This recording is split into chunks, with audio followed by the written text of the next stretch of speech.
오늘 성경은 우리들에게 제시하고 있습니다. 부모님 여러분, 어떤 꿈을 꿀 것인가? 이가봇의 꿈을 꿀 것인가?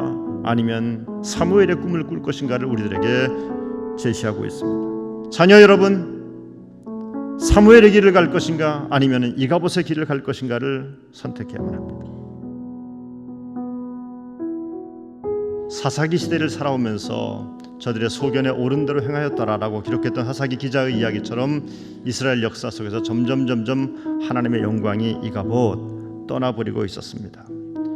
노쇠했던 사사 엘리는 어쩌면 이런 이스라엘 민족의 모습을 잘 설명해주고 있는 대표적인 인물일 것입니다.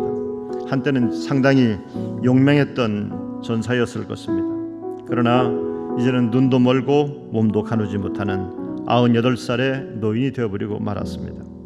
이 엘리를 돕고 있던 홈니와 비나스라고 하는 두 아들이 있었는데, 그러면 이 아버지의 약점을 잘 보충해가면서 이스라엘을 이끌어야 될 터인데 이 사람들은 정말 악당들이었습니다. 성경은 사무엘상 2장 12절에서 그들의 행실이 나빴다라고 아주 단적으로 표현합니다. 그들의 마음속에 하나님을 경외하는 마음을 잃은 채 하나님의 일을 하고 있었던 겁니다. 결국 사사시대 내내 이스라엘을 괴롭혔던 블레셋과 전쟁을 벌이게 되었는데, 그 전투에 나갔던 백성들 가운데서 4,000명이나 죽는 비극을 이스라엘 민족이 겪게 되었습니다. 그때 홈니와 비누아스는 아버지와 함께 고민을 했겠죠. 우리는 왜 이 전쟁에서 졌단 말인가? 그리고 그들은 우리가 전쟁에 진 이유는 하나님께서 우리를 돕지 않았기 때문에 우리가 전쟁에 졌다라고 하는 결론을 내리게 되었습니다. 정말 진단만큼은 기가 막힌 진단을 했던 겁니다. 그런데 진단을 정확하게 했으면 처방도 정확하게 해야 될 터인데, 그들의 처방은 하나님이 우리를 돕지 않았으니까 우리가 하나님의 임재의 상징인 법궤를 모시고 전쟁터에 나가면 이길 수 있지 않겠나라고 생각을 했습니다. 그리고서는 그 싸움에 나가서 3만 명이 죽습니다. 그리고는 법궤를 다 빼앗겨버리고 말았습니다. 그 자리에서 홈니와 비누아스도 죽습니다. 엘리 제사장은 안전자리에서 의자가 뒤로 자빠진 바람에 목이 부러져서 죽고 말았습니다. 충격을 받았던 비누아스의 아내는 난산 끝에 아들을 낳고 죽고 말았습니다. 그 아들의 이름이 이가봇이라고 하는 말입니다. 지난 한 주간 감리교의 한 신문사에서 2019년에서 2020년 넘어오면서 우리 감리교회의 성장 과정을 데이터로 분석을 했는데, 2020년도에 우리 기독교 대한감리회의 교인 숫자가 5만 7천 명이 마이너스가 되었습니다. 이 통계를 놓고서 고민하고 기도하며 이런 생각을 해보게 되었습니다. 혹시 이것이 초교파적인 모든 문제일 것인데, 혹여나 이것이 하나님의 영광이 떠나버린 현상은 아닐까라고 하는 두려움 때문에 고통스러웠습니다. 세계 2위 선교 대국 아닙니까? 우리가 세계에서 제일 큰 교회가 한국에 있어요. 그런데 뭐 별일 일어나겠습니까? 여러분, 이것이 홈니와 비누아스가 그때 블레셋과의 전쟁에서 했던 이야기와 같은 말입니다. 하나님에 대한 두려움과 순종은 없으면서 하나님을 내 뜻대로 끌고 다니려고 하는 것은 신앙이 아닙니다. 우리가 백날을 기도를 해도 하나님을 내 뜻대로 끌고만 가려고 한다면 그건 신앙이 아니라 미신이요, 그것은 패역입니다. 역사가 이가봇에 의해서 절망으로 빠져들 즈음에 하나님께서는 소망의 불씨를 지피고 계셨습니다.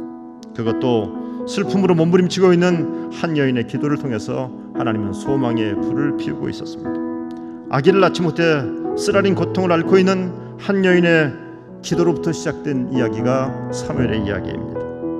하지만 한나의 기도는 민족을 구하는 영적 지도자를 잉태하게 됩니다. 뿐만 아니라 사울왕과 다윗을 왕으로 세우는 역사의 새로운 장을 열어가는 사람이 되었습니다. 여러분들은 꿈을 이루는 사람을 키우는 자로 하나님의 부름을 받은 사람임을 기억하시길 바랍니다. 비누아스의 처가 될 것인가, 한나가 될 것인가, 여러분 선택하십시오. 한나는 매년 성전에 올라갈 때마다 작은 세마포 에봇을 지어서 사무엘을 입혔습니다. 자기 아들을 볼 때마다 너는 성결해야 된다, 너는 정결한 백성이다 라는 의식을 끊임없이 사무엘의 머릿속에 주입해냈던 겁니다. 그 옷을 만드는 어머니의 손길이 어땠을까요? 기도의 손길이었을 것입니다. 솔기와 바늘 땀마다 그 눈물의 기도와 수고가 흔적이 남아있을 것입니다. 사무엘은 훗날 기념비를 세웁니다. 하나님이 그동안 우리와 함께 하시던 이 하나님께서 여기까지 에베네셀을 도우셨는데 여기까지만 도우시는 것이 아니라 앞으로도 이 하나님의 도우심을 의지하면서 살아가야 된다라고 기념비를 통해서 이스라엘 민족에 설교를 했습니다. 사무엘이 정말 잘한 것은 이 모든 기념비적인 역사는 하나님이 하신 일입니다. 하나님께서 이 민족 속에 간섭하셨습니다. 하나님이 역사하셨습니다 라면서 하나님께 모든 걸 다 돌렸어요. 저는 이것이 한나의 꿈이었다고 믿습니다. 내 아들 출세하게 해주세요. 돈 많이 벌게 해주세요. 이런 세속적인 꿈이 아니라 이 아들을 통해서 훗날 하나님께 영광을 돌리게 해주십시오. 이 아들을 통해서 훗날 하나님의 살아계심을 드높이게 해주세요. 이 아들을 통해서 훗날 하나님께서 역사하셨음을 간증케 해주십시오.